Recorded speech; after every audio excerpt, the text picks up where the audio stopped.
Hey, this is Alex. Say, I wanted to demonstrate my gridded software I wrote for taking the image such as I have loaded here on the left side of the screen and dividing it up into a grid pattern that I can take those individual grid elements and port them to my laser imaging software and engrave it onto wood. So let's start by divvying up this piece of art and manipulating it in a way that these individual panels will burn onto my laser in the size that I desire. Now for my material, my wood material that I use on my lasers, I try to keep each individual image out of these pictures within the 4 to 6 inch range, and that's the width, and I try to keep them to 3 inches or less in the height. And I also, when I'm looking at doing one of these projects, I have an idea of how tall or how wide I want it to be. So let's say for this particular project I want a finished product that's 24 inches wide. And once I enter that in, I know my project's going to be 24 inches wide by just over 29 inches tall. It's showing that each one of my panels, my grid elements, is currently at 6 inches wide and almost 5 inches tall. Now that's beyond my comfort zone for the materials that I like to burn on my laser.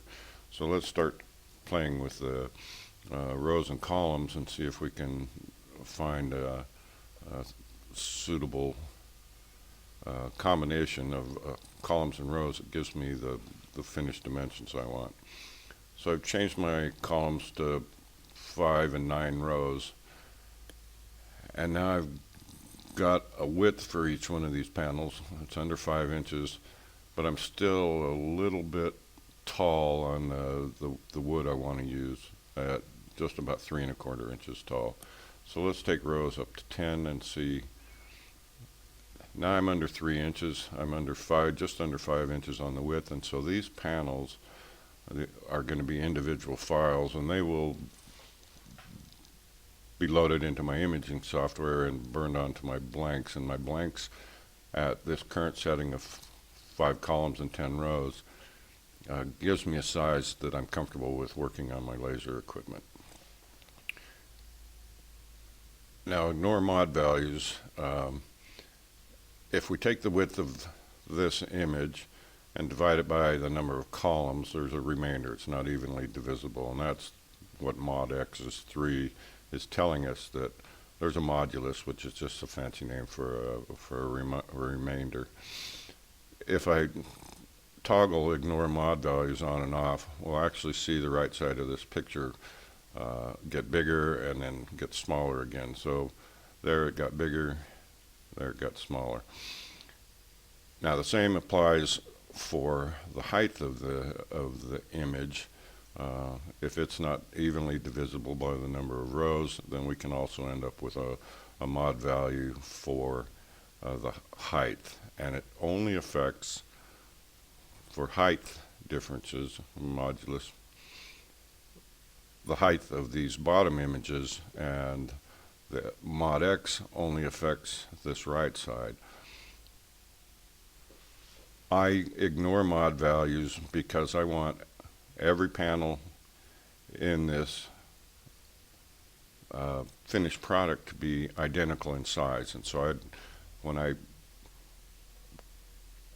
after I burn these on my wood blanks, then I've got to take them to my saws and I have to trim these. And if I have to treat this whole right side and or this whole bottom side as different sizes, it becomes difficult to try and maintain all the alignments here once you start to place all these individual image files back together. So I ignore the mod values. So at this point, we have determined a number of columns and number of rows we want. We're not going to allow for the remainder to be recorded with these right side images. I know how many inches wide I want this. I have my dimensions, and my materials are going to fit on my machines easily. Now looking at this picture, I notice that I've got several panels here that are nothing but white space. And I can handle those. If I right click on a panel, these will become excluded files that will not be saved out when I save all these other grid sections as image files. So once I have my grid set up the way I want it and sized the way I want it, and I know what my project final size is going to be, it's time to go ahead and save these files. And so I'll pick a directory where I want to save my files. I'll give it just some name.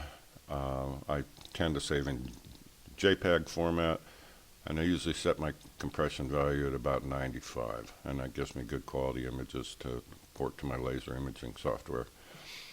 It currently shows I've got 50 files to save, but I've got 5 files that are excluded. So here I can check don't save the excluded files, and so now I'm only going to save the 45 files that I'm interested in saving. The other thing I'm including is the specifications file, and that's just simply a simple text file that will be stored with the rest of these image files. It gives me the name of the image that I'm working with, what my grid dimensions are, the size of each individual image, how many I'm going to need, and the total size of the project. Now this line here becomes important when I take these panels into my laser imaging software. I can set the image size to these values, and that ends up giving me my project size that I determined that I wanted. So at this point I can save my image files. It will go through and create a separate image file for each one of my grid elements, create the text file, and we're done. It's off to the laser burner. So anyway, I hope you enjoy this short tutorial. It's pretty easy software to work with. It's not FM or anything like that. This is not a commercially available project, but if you got a way to get a hold of me and you would like a copy, then please do so. This is, I'm happy to give this away. I'd like to see it flourish in the world. Anyway, from Mesquite, Nevada, this is Alex. Take care.